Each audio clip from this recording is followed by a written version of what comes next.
আমাদের বাড়ির কাছেই 2-3 মিনিটের দূরত্ব হচ্ছে আমাদের বাজার। তো রেগুলার শনি রোববার হলে বাজার যাওয়ার অভ্যেসটা তো আছেই। আর কিছু কিছু বাঙালি তো সকালবেলা ঠিক মন্দির যাওয়ার মতো করে বাজার যান, যাকে সেটা বড় কথা নয়। যেটা নিয়ে আজকে আলোচনা করছি, যে একটা গল্প হঠাৎ মনে পড়ে গেল। গল্পটা আমাদের সেই ফলের বাজারের পবনের গল্প। পবন পবন মিস্ত্রি, যার বাজারে একটা ফলের দোকান আছে। তো তার ফলের দোকানটা আমরা দূর থেকেই চিনতে পারি, শুধুমাত্র ফলের জন্য নয়, তার সামনে একটা সুন্দর বোর্ড লাগানো আছে, যেই বোর্ডে পবন সুন্দর করে লিখে রাখে, এখানে তাজা ফল পাওয়া যায়। সমস্যাটা হলো যে পবনকে নিয়ে হঠাৎ আজ গল্প বলছি কেন। আগে গল্পটা শুনে নেওয়া যাক। তো পবনের দোকানের সামনে দিয়ে যাচ্ছিলেন একজন বয়স্ক মানুষ। রোজ বাজারে আসেন এবং রোজই ভাবেন যে পবনকে দু একটা উপদেশ দিয়ে যাবেন। তো একদিন ফল কিনতে কিনতেই পবনকে গিয়ে বললেন, আচ্ছা পবন, ওই দূর থেকেই তো দেখতে পাচ্ছি যে তুমি ঠিক এইখানটা বসেই ফল বিক্রি করছো, এবং শুধু আজ বলে নয়, কাল বলে নয়, মাসের পর মাস, বছরের পর বছর ঠিক এইখানটাতেই তুমি ফল বিক্রি করো।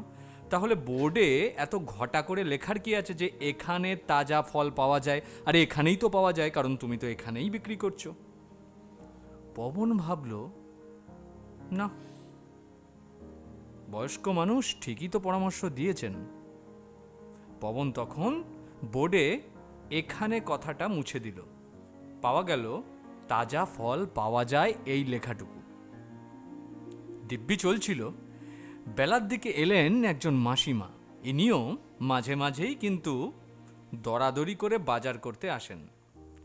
তিনি এসে পবনকে বললেন, বাবা পবন, তুমি কেমন আছো? পবন সমস্ত শুভেচ্ছা জানানোর পরে মাসিমার দিকে তাকিয়ে বললেন, মাসিমা, আজকে কি ফল নেবেন?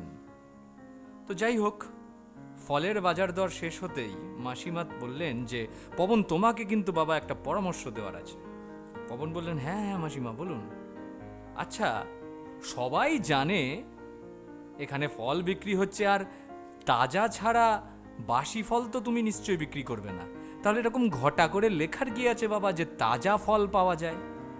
ফল পাওয়া যায়, ফল তুমি তাজা বিক্রি করবে, এটাই তো স্বাভাবিক। তুমি তো আর বাসি বিক্রি করবে না। শুধু শুধু বোর্ড ভরানোর কোনো মানে আছে?